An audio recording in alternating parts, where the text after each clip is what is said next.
안녕하세요. 정은입니다. 왠지 좋은 일이 생길 것 같은 기분 좋은 설렘, 봄의 기운이 완연한 요즘인데요. 부동산 시장도 예외는 아닌 것 같습니다. 봄이 되면 더 바빠지는 분이죠. 부동산 전문가 마이클 박 중개인을 모시고 오늘은 리스팅에 대해서 관련한 정보를 자세하게 알아보도록 하겠습니다. 안녕하세요. 네, 안녕하세요. 네, 오랜만에 뵙습니다. 네. 요즘 많이 바쁘시죠? 예, 바쁜 철이 왔습니다. 네, 시즌이라고들 하더라고요. 근데 제가 지금 리스팅이라고 말씀을 드렸는데 부동산 매매 시에 사실 제일 중요한 게 리스팅이 아닐까 싶어요. 근데 리스팅이란 정확하게 뭘 얘기를 하는 건가요? 매매를 의뢰하는 거죠. 그러니까 팔려는 분이 중개인한테, 사실은 중개인이 속한 회사한테 의뢰하는 건데, 엄밀하게 말해서 이제 그 리스팅 계약서를 보시면은 authority to offer for sale. 그러니까 권리를 준다는 거죠. 이 중개인이 자기의 마케팅이나 모든 그 업무를 할 수 있는 대행해서 할 수 있다는 거죠. 중개인이 대행인이니까. 그렇죠. 근데 그러면 그 리스팅에 정확하게 어떤 내용들을 좀 담아야 할까요?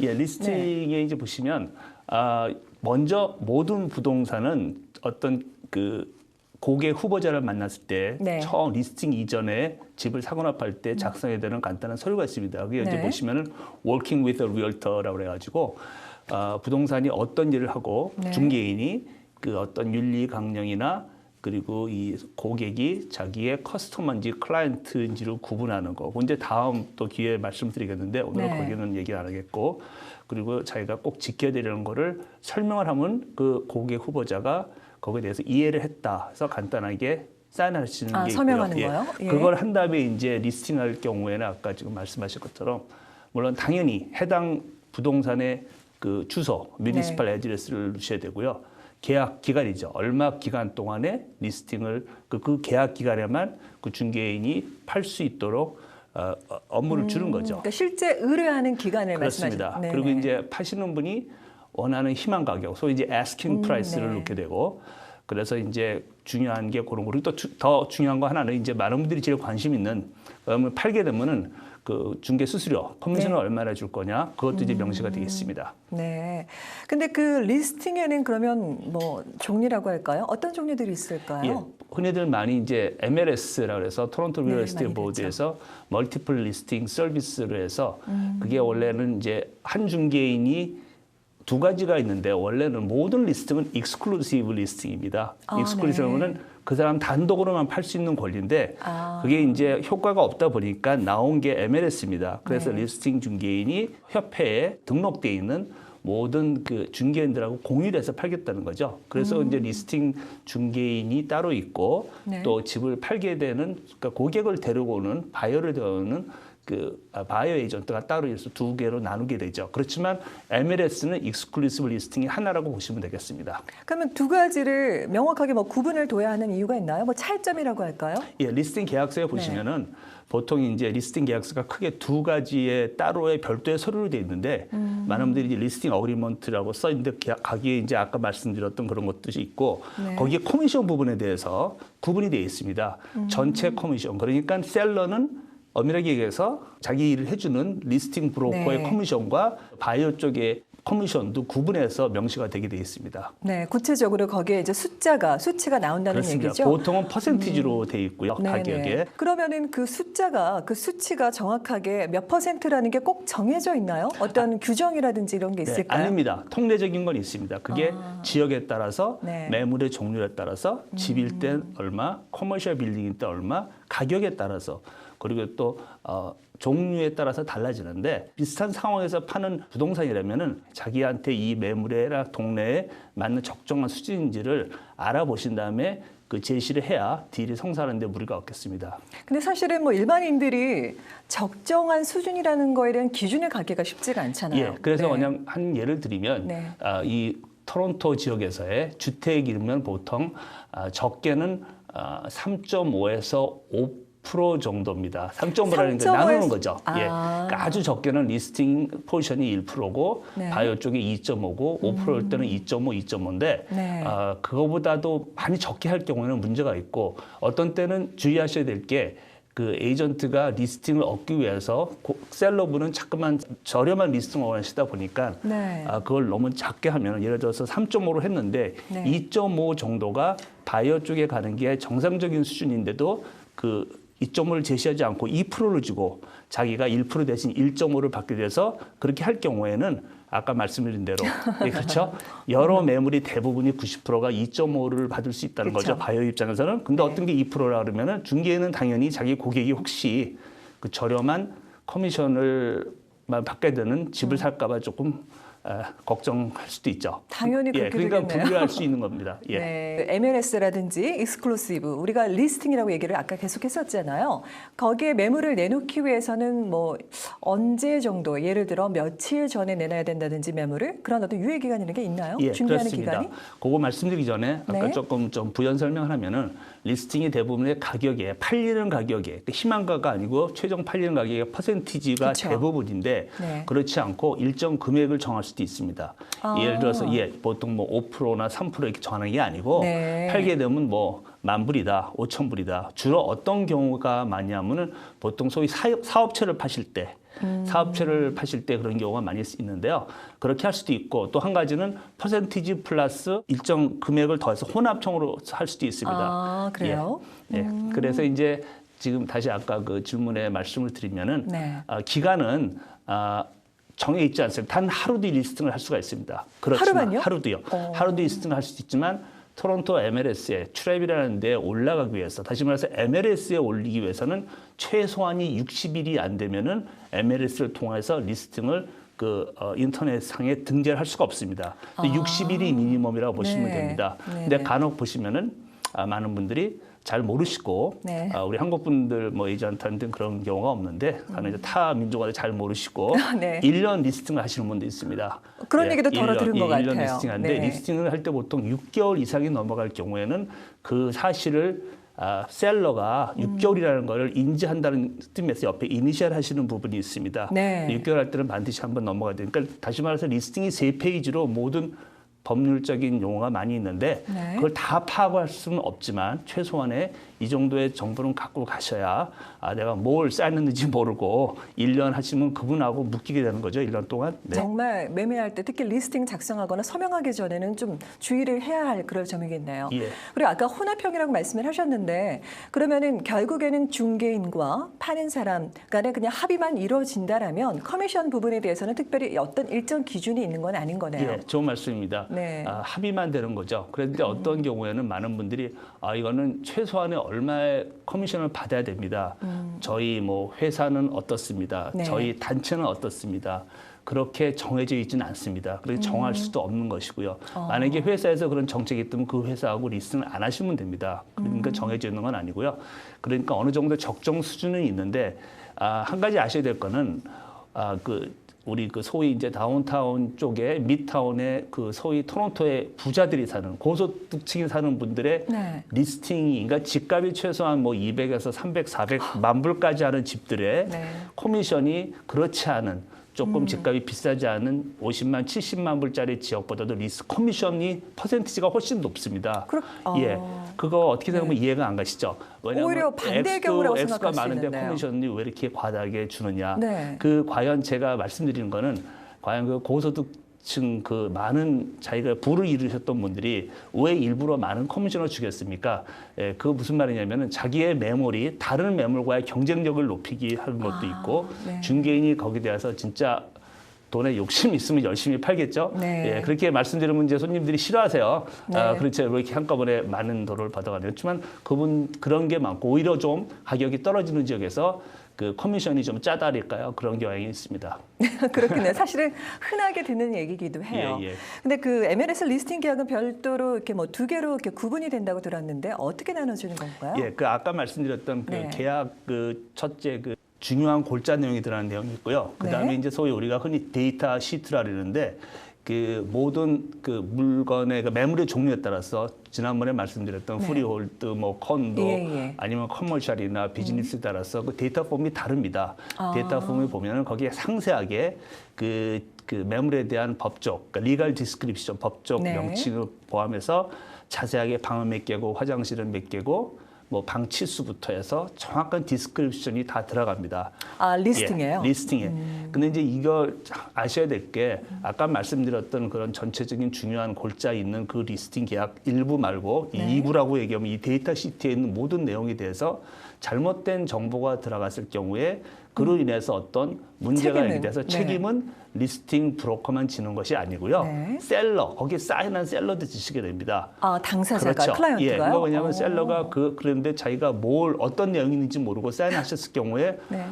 에이전트가 알아서 했다. 네, 라는 그냥 거는 나는 또 의뢰했을 뿐이다, 이럴 수 역시 또 있잖아요. 변명이 될 수가 없습니다. 아. 그렇기 때문에 네. 엄밀하게 위해서는 이 모든 데이터에 대해서도 리스팅 에이전트한테 한번 확인하실 필요가 있고요. 네. 이 데이터 시트에 내용이 있는 그 내용의 어떤 문구에 따라서 그 리스팅이 잘 팔 수 있게끔 좋은 선점 문구, 아주 정확한 그 묘사가 잘 되어 있는지 아니면 묘사가 잘 안 되어 있는지에 따라 가지고 결국은 그 많은 바이어 후보를 데리고 있는지 없는지에 차이가 나는 거죠. 어차피 바이어 에이전트는 컴퓨터에 이렇게 보시면 자기가 어떤 매물을 손님한테 소개를 해야 그 딜을 성사시킬 수 있는 확률 높은 것 쪽으로 갈 수밖에 없습니다. 결국엔 그것도 일종의 뭐 마케팅이라고 할 수 있겠네요. 예, 그렇습니다. 예. 마케팅이면서도 네. 사실에 입각해서 정확하게 써야 되는 게 또 중요합니다. 그러면은 좀 구체적으로 예를 들어 주시겠어요? 보통 이제 바이어 쪽에서 중개를 만약에 중개인의 역할을 하시게 되면은 어떤 문구라든지 어떤 디스크립션이 있었을 때 좀 더 호감을 갖고선 이제 접근을 하게 된다든지 그 매물을 예, 네. 이 데이터 시트에는 주로 대부분이 어떤 사실적인 거 방이 몇 개고 화장실은 뭐 4피스가 몇 개고 3피스가 몇 개고 특히 주택의 경우에는 가장 또 집값에 영향을 미치는 땅 사이즈, 대지 사이즈, 랏 사이즈도 사이즈요. 정확하게 적어야 네. 되고 그런 거는 이제 사실과 확인하고 또 1년에 내는 그 재산세, 보유세가 얼마인지도 정확하게 확인해서 써야 되는 게 리스팅 에이전트의 책임이겠죠. 네. 그 정확하지 않으면 그게 이제 땅 사이즈가 틀리면은 어떻게 보면 사기를 쳐서 판게 될 수 그렇죠. 있죠. 네. 예, 그런 것들을 대부분인데 그거 이외에도 그 간단하게 매물에 대한 설명을 하는 부분이 세 부분이 있습니다. 하나는 보통 일반인들이 다 볼 수 있는 부분이 있고 중간에는 또 중개인만 볼 수 있는 부분이 있죠. 그래서 많은 네. 분들이 인터넷에 보시면은 중개인 네. 사이트가 아닌 보통 시중의 인터넷 사이트를 보시면은 중개인이 있는 부분은 보실 수가 없습니다. 그 네. 두 개로 구분돼서 나가고요.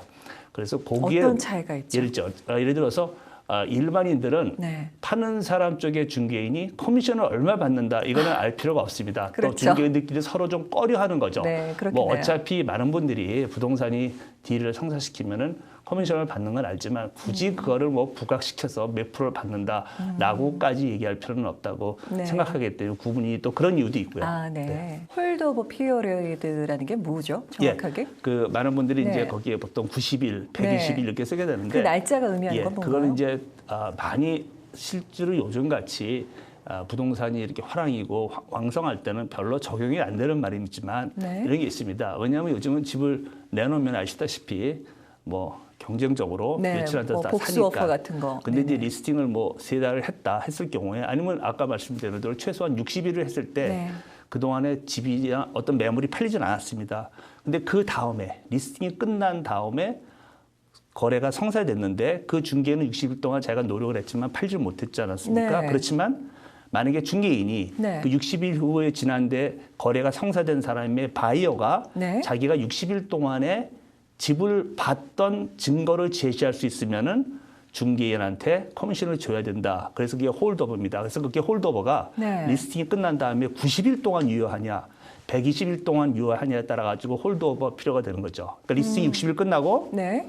한 달 반 후에 그때 봤던 사람이 집을 샀다는 거를 원래 리스팅 받았던 에이전트가 증명할 수 있으면 홀드오버가 90일이었다면 그 기간에 속하기 때문에 셀러한테 가서 내가 일하고 있을 동안에 그 바이어가 왔던 사람이 결국은 거래를 했으니까 커미션을 받을 권리가 있다 해서 주셔야 되는 게 홀드오버. 근데 그걸 어떻게 증명을 할 수가 있어요? 사실은 좀 쉽지 않습니다. 그러네요. 예. 네. 그러면 그 홀드오버 피어리드라는 게 결국엔 처음에 계약했은 그 당시를 기준으로 하나요? 아니면 계약 기간이 끝난 60일이면 60일 홀드오버. 끝난 그 다음을 얘기하는 건가요? 예, 90일이면 계약 끝난 네. 날부터 90일이죠. 네. 아, 예, 잘 알겠습니다. 근데 간혹 그런 경우가 있어요. 뭐 소개를 받아서 그런 경우도 있지만 중간에 이 계약이 마음에 들지 않아서 그 조건이라든지 잘 모르고 했었는데 좀 취소하고 싶다. 예. 그런 경우는 어떻게 해야 간혹 되죠? 있는 게 아니라 자주 있습니다. 그런가요? 네. 예, 네. 많은 분들이 요즘 이제 부동산 그 업에 대해서 어떤 그 많은 커미션을 주셔야 되는데 네. 그 사실은 큰 돈을 굉장히 지불하잖아요. 그렇죠. 더더군다나 네. 여기는 파는 분이 사는 쪽, 파는 쪽 다 지불하고 네, 맞아요. 저희는 저희가 받은 그 커미션에서 저희가 속해 있는 브로커리지 회사하고 또 나누게 나눕니다. 되죠. 그러니까 결국은 네 명이 가져가는 거죠. 그렇죠. 셀러는 파는 쪽, 사는 셀러는 쪽. 네 명 거를 다 네네. 물론 비율은 다르지만 그렇기 때문에 그 많은 돈을 지불하는 거에 대해서 기대치가 높으신 데 비해서 네. 보시기에 마케팅도 제대로 안 하고 성의도 없고 뭐 실력도 안 되는 것 같고 등등 나름대로 여러 가지 이유 때문에 중간에 이제 불만이 생기셔서 취소를 하시기를 원할 수가 있죠. 네. 그러면 뭐 사실은요. 3달 아니라 6달 리스팅을 받았어도 중개 입장에서 이렇습니다. 집을 한 달 보여준 다음에 마음에 안 들죠? 근데 그다음부터는 집 보여주는 걸 거부하기 시작하십니다. 그러면 집을 팔 수 있는 어떤 뭐 방법이 기회가 없습니다. 예. 보지도 않았는데. 그렇죠. 그리고 오파를 네. 가져갔는데도 암만 에스킹 프라이스를 다 맞춰줬다 하더라도 안 팔면 그만입니다. 아시다시피 에스킹 프라이스와 팔리는 가격과는 아무 관계가 그렇죠. 없습니다. 차이가 있죠. 50만 원 내놔서 100만 원을 누가 가져왔어도 안 팔면 주인 마음이니까. 네. 예, 그런 거와 마찬가지로 거래를 성사시킬 수가 없었어요. 협조가 없이는. 네. 그랬는데도 불구하고 대부분의 에이전트들은 그 기간 내에 완벽한 취소는 안 해주려고 합니다. 왜냐하면 그 리스팅을 따기 위해서 모든 노력을 했는데 그렇죠. 자기 나름대로 열심히 했지만 주인과의 뭐가 안 만족하지 맞아서 합니다. 못하고. 그러면서 네네. 그래서 3가지가 있는데요. 캔슬이. 만약에 이제 서로 간에 합의가 되면은 네. 물론 에이전트가 합의가 하더라도 에이전트가 속해 있는 브로커리지의 브로커 오브 레코드나 매니저가 취소를 해줘야 됩니다. 그 리스팅 계약을요. 왜냐하면 네. 모든 계약은 중개인과 그 어떤 고객 간의 관계가 아니고 중개인이 속해 있는 브로커리지와 고객 간의 계약입니다. 중개인은 네. 그 브로커리지에 속해서 일을 하는 것뿐이죠. 그래서 취소는 터미네이션이 있고 캔슬레이션인데 그건 마찬가지로 완벽하게 캔슬이 되는 겁니다. 아무리 자녀 리스팅 계약 기간이 남았어도 중간에 취소하면 그거로서 완전히 끝나고 그 다음에 취소되는 날 그 다음 날 다른 자기가 원하는 중개인을 또 불러다가 새로 계약을 하시면 됩니다. 그렇지만 그렇지 않고 서스펜션이라는 게 있습니다. 그러면 그건 뭐죠? 원래 그 리스팅 계약 기간 동안에 중간에 취소가 되더라도 원래 그 계약 기간까지는 아무한테도 팔 수가 없습니다. 다른 사람을 불러서 파시게 되면은 그 중개인한테 원래 계약했던 중개인한테 중개회사한테 네. 커미션을 주셔야 되는 게 서스펜션입니다. 차이가 큽니다. 그러니까 그거를 잘 아시고 있어야겠죠. 네. 그러면 뭐 일종의 뭐 페널티라고 하나요? 뭐 그런 수수료가 발생이 되는 건가요? 페널티로 정해져 있는 건 아니고요. 네. 만약 그런 경우가 생기면은 뭐 서로 간에 합의가 되면은 뭐든지 다 되는 거지만 서스펜션 한 리스팅을 갖고 잘 모르시고 취소됐다고 생각하셔서 네. 다른 사람한테 파시거나 다른 사람들 리스팅을 하실 수가 없다는 얘기입니다. 네. 그러면 다시 얘기가 돌아와서 리스팅 계약서라는 게 총 뭐 오리지널 다큐멘트 한 부만 있으면 되는 건가요? 아니면 뭐 몇 부를 발급을 받아서 나눠 가지게 되는 건가요? 좋은 네. 질문하셨습니다. 그래서 아직도 이제 먹지 옛날에 우리가 쓰던 먹지를 쓰게 벗겨내는. 물론 이제 네네. 프린터로 이제 해가지고 그것도 유효하지만 네. 그 3카피 정도가 있어서 첫 장 이렇게 해서 거기에 이제 핸드라이팅을 하거나 타이핑을 해서 한 다음에 그 오리지널 그 제일 그 첫 번째 거는 보통 리스팅 회사 브로커리지 소유가 되고 네. 나머지 카피는 그 셀러한테 한 장 주시고 해서 듀플리켓, 그러니까 복사본을 가지고 있는 거죠. 그러니까 리스팅 계약 부분과 아까 말씀드렸던 데이터 부분에 복사본을 한 부씩 갖고 있어야 되는 거죠. 네. 결국 뭐 사인 서명한 부분조차도 다 뭐 카피가 돼도 복사본이어도 상관은 없는 거예요? 다 유효한 그렇습니다. 거예요? 근데 이제 그게 만약에 네. 어떤 서로 간에 이제 셀러와 에이전트 간에 어떤 그 분쟁이 생겨서 소송이 가게 되면 그 서로 간에 가지고 있는 카피본을 갖고 네. 서로 대조하면서 누가 뭐 조작을 했느냐 안 했느냐 이런 것도 볼 수 있겠지만 보통 거기까지는 안 가도록 해야겠죠. 네. 네, 그렇겠네요. 그럼 마지막으로 지금 계속 좋은 말씀을 해주셨는데 리스팅을 작성할 때 주의할 점들을 좀 이렇게 요약을 좀 해주신다면 어떤 것들이 있을까요? 일단 가장 중요한 게요. 네. 그 모든 법적 용어나 이런 그 리스팅에 있는 내용이 문구가 일반인이 방법이 없습니다. 사실은 네, 맞아요. 중개인들도 너무 어려워요. 뭐 이렇게 얘기하면 좀 어떨지 모르겠지만 공부할 때 쭉 보고 그다음에 자세하게 다 읽어보지 않는 경우도 있고 네. 대부분의 중요한 요점을 설명하게 되는데 최소한 오늘 제가 말씀드렸던 부분 정도는 네. 한번 짚고 넘어가셔서 내가 얼마 동안에 계약을 했고 그리고 몇 %며 만약에 안 팔릴 경우에는 어떻게 된다. 이럴 수 있습니다. 저희 같은 경우는 만약에 저희 서비스가 마음에 안 들면은 취소를 해주겠다는 거는 제가 써드립니다.